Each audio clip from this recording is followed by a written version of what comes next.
السلام علیکم. امید ہے آپ سب خیریت سے ہوں گے. آج ہم ایک اور معلوماتی پروگرام کے ساتھ حاضر خدمت ہوئے ہیں. ہمارے آج کے مہمان ڈاکٹر افضل لودھی ہیں، جو کہ جلد کے امراض کے ماہر ہیں، یعنی کہ اسکن اسپیشلسٹ ہیں. ڈاکٹر صاحب نے ابتدائی تعلیم پاکستان سے حاصل کی، میرا مطلب ہے طبی تعلیم، اور پھر یو کے یعنی یونائٹڈ کنگڈم سے اعلیٰ ڈگریاں حاصل کر کے ہماری عوام کی خدمت کر رہے ہیں.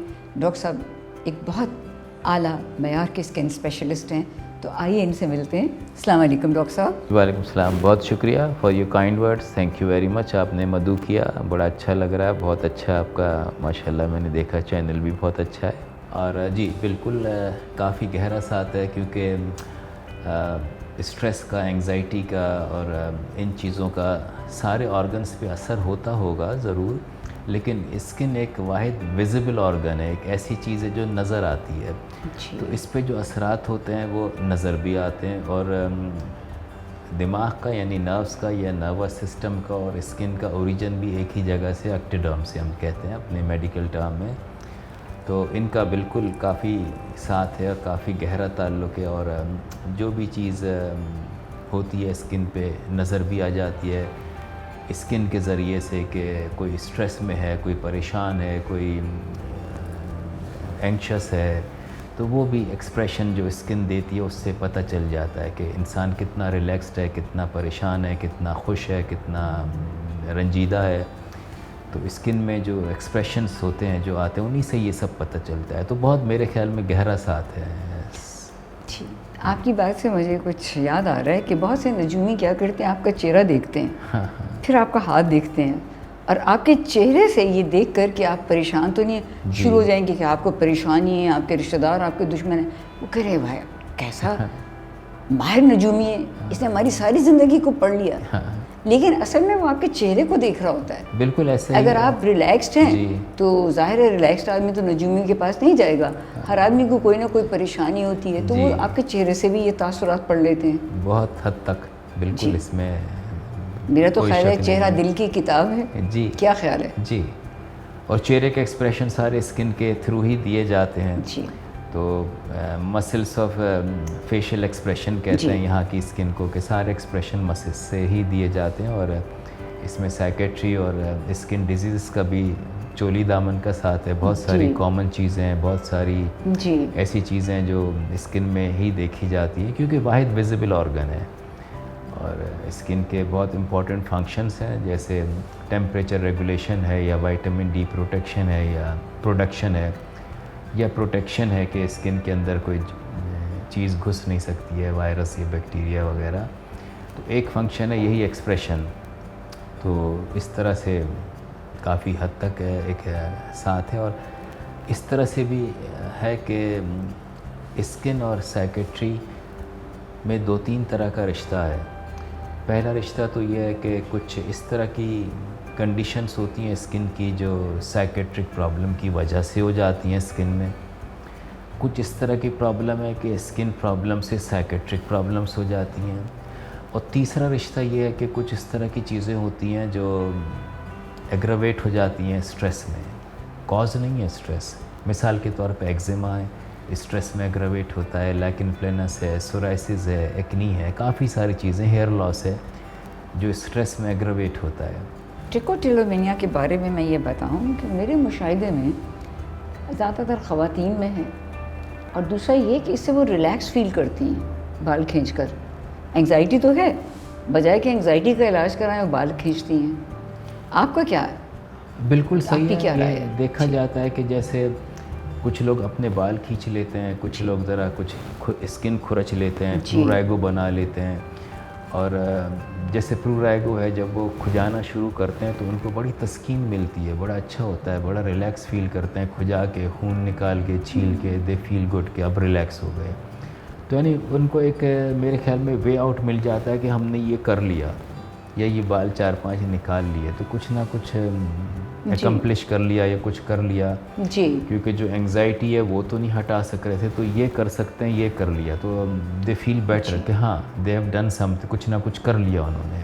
ایک اور بات میرے مشاہدے میں آئی ہے، جیسا آپ نے کہا نا کہ کچھ لوگ توجہ حاصل کرنے کے لیے اپنی جلد کو کاٹتے ہیں، تو ہمارے پاس اکثر خاص طور پر ٹین ایجرز جو آتے ہیں جی وہ یہ عمل اس لیے کرتے ہیں، ایک تو وہ اندرونی طور سے بہت ناخوش ہیں گھریلو حالات کی وجہ سے یا کوئی اور وجہ سے، وہ کہتے ہیں اس طرح کرنے سے ہمیں بہت سکون ملتا ہے، اور کئی بار تو اگر آپ دیکھیں تو پورے بازو پہ ان کے نشان ہوتے ہیں بلیڈ کے، جی اور کئی بار وہ ہیل بھی نہیں ہو سکتے. تو یہ انگزائٹی اور ڈپریشن میں بہت کامن چیز ہے، خاص طور پہ ینگسٹرز میں جو میں نے دیکھا ہے. جی ینگسٹرس ہی میرے خیال میں غصے میں یا ڈپریشن میں یا اس میں اور کچھ کر نہیں سکتے تو اپنے ہاتھ پہ یا بلیڈز کے نشان لگا لیتے ہیں، وہ سب کر لیتے ہیں. اور ہیل تو ہو جانا چاہیے ایز اے رول، چاہے اسکارنگ کے ساتھ ہو یا اگر ہلکا پھلکا کٹ ہے تو بغیر اسکارنگ کے بھی ہو سکتا ہے، لیکن اس کو پھر وہ ہیل بھی نہیں ہونے دیتے. اگلے دن پھر صبح چھیل لیا، پھر نوچ لیا، تو ایک وہ مسلسل نان ہیلنگ سا ایک زخم بن جاتا ہے جو ٹھیک نہیں ہو پاتا ہے. تو انفیکشن کا بھی ڈر ہوتا ہے. بالکل، اس میں جب اسکن کا مین فنکشن جیسا کہ میں نے عرض کیا پروٹیکشن ہے کہ ہماری نارمل انٹیکٹ اسکن کے اندر جراثیم گھس نہیں پاتے ہیں، تو جب وہ چھیل لیا انٹیگریٹی خراب کر دی تو پھر انفیکشن کا ڈر ہوتا ہے، بوائل ہو جاتے ہیں، بس پڑ جاتی ہے، سیلولائٹس ہو جاتا ہے. تو یہ چیز جس طرح سے ینگ لوگوں میں کامن ہے، بچوں میں اسی طرح اولڈ ایج میں اس طرح کے ہیئر فال ہو گیا، ایگزیما ہو گیا، سورائسس ہو گیا، یہ بڑھ گیا اسٹریس میں، انگزائٹی میں. تو کچھ ایج میں کچھ چیزیں کامن ہیں انگزائٹی کی وجہ سے، ڈپریشن کی وجہ سے، اور کچھ ایج میں کچھ چیزیں زیادہ دیکھی جاتی ہیں ایج کے حساب سے، انگزائٹی سے، ڈپریشن سے. اور کچھ اسکن کی کنڈیشن سے انگزائٹی ڈپریشن ہو جاتی ہے، جیسے اگر کسی کے آئی بروز اڑ گئی ہیں، ایلوپیشیا ہو گیا ہے، یا کسی ینگ بچے کی پلکیں نہیں ہیں یا اڑ گئی ہیں، یا بال جا رہے ہیں، بال سے گر گئے ہیں، ایلوپیشیا ہو گیا ہے، وٹیلیگو ہو گیا ہے، فیس پہ ایکنی بہت اسکار چھوڑ گئی ہے، تو اس وجہ سے بھی. اب جیسے مثال کے طور پہ ڈائبٹیز ہے، نظر نہیں آتی ہے اسکن، کیونکہ ویزیبل آرگن ہے. اگر کچھ بال جائیں گے کہ بھائی آئی برو اڑ گئی نظر آئے گا، دانے آئیں گے نظر آئے گا، وٹیلیگو ہوگا نظر آئے گا، جھائیاں آئیں گی نظر آئیں گی. تو کیونکہ نظر آنے والی چیز ہے، اس لیے خاص طور پہ فیمیلز میں کافی اثر انداز ہوتی ہے ذہن پہ کہ یہ کب ٹھیک ہوں گی. اور اس سے ان کی سیلف اسٹیم یعنی جو اپنے بارے میں ایک رائے ہے وہ بھی خراب ہونا شروع ہو جاتی ہے، لوگوں سے بچتی ہیں، انگزائٹی ڈپریشن شروع ہو جاتی ہے. پھر آپ نے ویٹیلیگو کا ذکر کیا جسے عرف عام میں پھول بہری کہتے ہیں. اس کا لوگوں نے نام رکھا ہوتا ہے، کسی کو ارے وہ رنگ برنگا کہاں ہے، کتنی بری بات. اور اس کا بھی میں نے دیکھا ہے کہ تعلق اسٹریس سے بہت ہوتا ہے. بالکل، اس میں ایگریویٹ ہوتا ہے، اس میں کوئی شک نہیں ہے. اور اس کی وجہ سے بھی اسٹریس ہوتا ہے کہ بھائی اگر کسی ینگ بچے کو ہو گیا، اسکول میں دوسرے بچے مذاق اڑا رہے ہیں کہ کوئی دوست نہیں بن رہا ہے. تو آپ کے چینل کے توسط سے یہ بھی بتاتا چلوں کہ اب اس کے علاج بھی اچھے ٹریٹیبل بھی ہے، اور کچھ اس طرح کے سرجریز ہو گئی ہیں، میلانوسائٹ ٹرانسپلانٹ، یعنی یہاں سے رنگ لانے والے سیلز دوسری جگہ لگا دیتے ہیں جہاں رنگ نہیں ہے، تو رنگ بھی بھرنے لگتا ہے. تو ٹریٹیبل ہیں یہ اب ساری چیزیں، چاہے آئی بروز جا رہی ہیں وہ بھی ٹھیک کر سکتے ہیں، یا بال کہیں سے چلے گئے ہیں وہ بھی لگا سکتے ہیں. جی بالکل، آپ وجہ فرما رہے ہیں. خاص طور پر ایسی لڑکیاں جن کی ابھی شادی نہ ہوئی ہو ان پر بہت اثر ہوتا ہے، خاص طور پر اگر انہیں وٹیلیگو ہوگا، رشتہ ہی نہیں آئے گا. اور اللہ بخشے کہ حکیم سعید صاحب ہوتے تھے، ان کے پاس اس کا علاج ہوتا تھا. میں نے کافی مریضوں کو بھیجا تھا، مجھے ان سے شرف ملاقات بھی ہوا. اور وہ یہ بتاتے تھے کہ بیٹا کہتے تھے مجھے کہ بیٹا یہ اسٹریس ریلیٹڈ ہے. پھر میں نے پوچھا اور چیزوں کا بھی علاج ہے؟ کہتے ہیں کیوں نہیں ہے، ہر چیز کا علاج ہوتا ہے، بشرطے کہ آپ معالج کے پاس جائیں. ایک شعر یاد آ رہا ہے، ڈھونڈو گے ہمیں ملکوں ملنے کے نہیں نایاب ہیں ہم. یہ حکیم سعید کے بارے میں. تو جیسا آپ نے فرمایا کہ معالج سے اپنا تعلق کریں، انگزائٹی ڈپریشن کا علاج کروائیں، اور کوشش کریں کہ اپنے اندر میرا خیال ہے قناعت بھی پیدا کریں. میں نے ایک بات دیکھی ہے کہ اکثر ان طرح کی چیزوں میں لوگ ذرا ماہر نفسیات سائیکائٹرسٹ کے پاس جانے سے گھبراتے ہیں کہ نہیں ہمیں کیوں بھیج رہے ہو. تو ذرا سا ان کو تھوڑا سا ایجوکیٹ کرنا پڑتا ہے، سمجھانا پڑتا ہے کہ کوئی ایسی بات نہیں ہے، آپ بھیج رہے ہیں تو آپ کو ذرا سکون ملے گا، آپ کی چیز میں ہیلپ ملے گی، آپ کے سورائسس میں ہیلپ ملے گی، ایگزیما میں ہیلپ ملے گی. ہیئر لاس پہ ہیلپ ملے گی. تھوڑا سا ہم جو اسکن اسپیشلسٹ جن کو ڈرمیٹالوجسٹ کہا جاتا ہے ان کو بھی تھوڑا سا کنونس کرنا چاہیے کہ ساتھ ساتھ کسی اگر سائیکیٹرسٹ کو بھی ساتھ لے کے چلیں, ماہر نفسیات کو بھی, تو بہتری کے چانسز اور زیادہ ہیں. تھوڑا سا ایک وہ پایا جاتا ہے کہ اکثر لوگ ذرا گھبراتے ہیں جانے سے کہ آپ کے پاس آئیں, آپ ہی علاج کریں, آپ وہاں کیوں بھیج رہے ہیں. تو تھوڑا سا اس کی ایک وجہ ہے ہمارے ملک میں تعصبات ہیں اور نفسیاتی امراض کو سمجھنے کی اہلیت ابھی نہیں, اتنا شعور نہیں. تبدیلی آ رہی ہے, میں نے 20-30 سال میں خاصی تبدیلی تو دیکھی ہے, اور اس میں زیادہ سے زیادہ شعور بڑھانا پڑے گا کہ یہ کوئی قابل اعتراض بات نہیں ہے. دماغ بھی تو جسم کا ایک حصہ ہے. اگر دل کو تکلیف ہو سکتی ہے, پیٹ میں درد ہو سکتا ہے, تو کیا دماغ میں کیمیکلز کے اوپر نیچے ہونے سے کوئی نفسیاتی بیماری نہیں ہو سکتی؟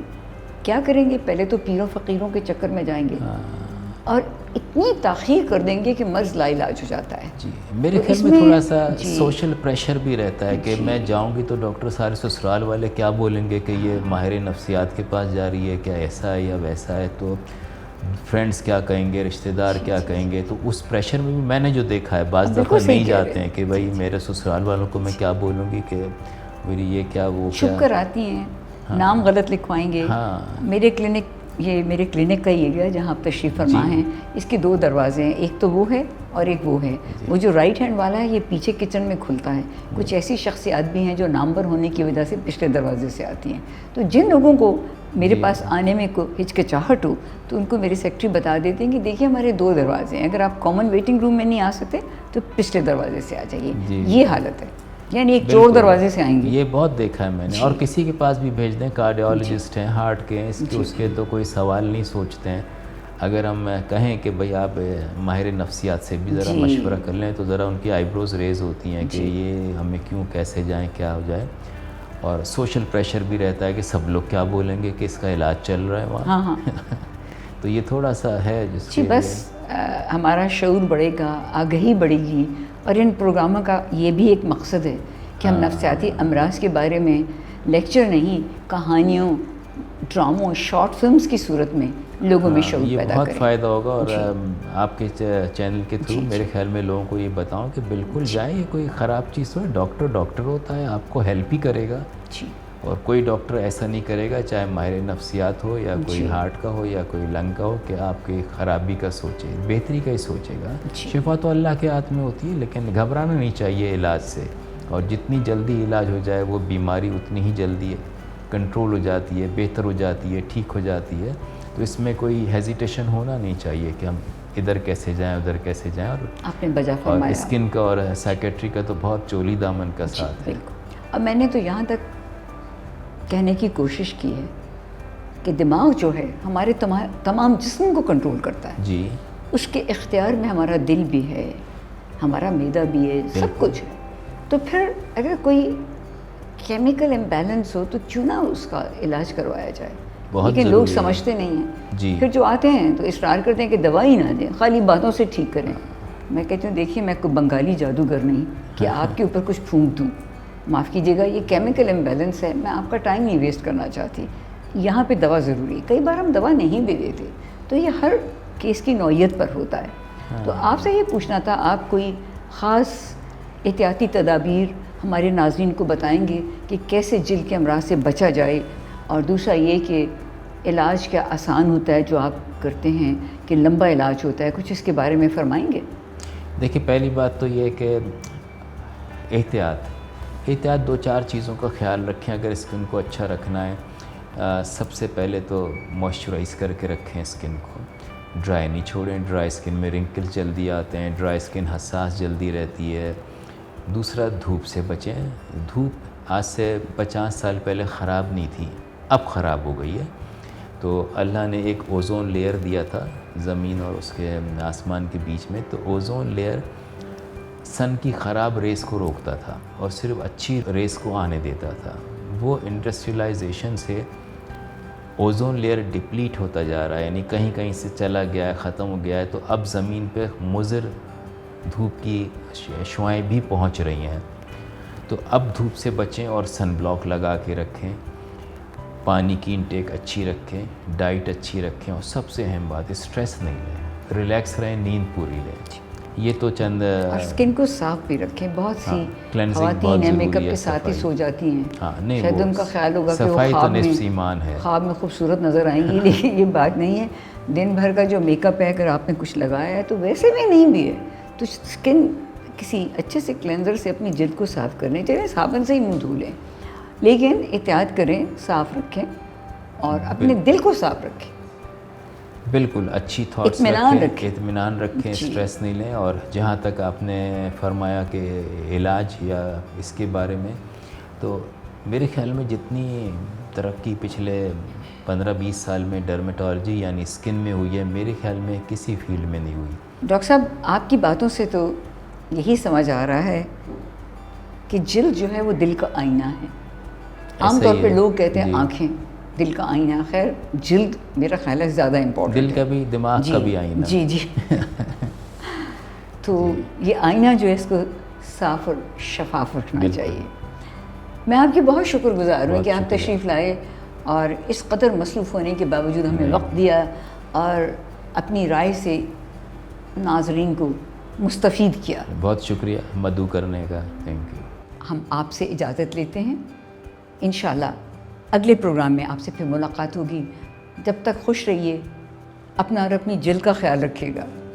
اللہ نگہبان. اور ہاں، ہمارے چینل کو دیکھنا، لائک کرنا، سبسکرائب کرنا مت بھولیے گا، کیونکہ یہ ایک بمقصد چینل ہے، ایک معلوماتی چینل ہے.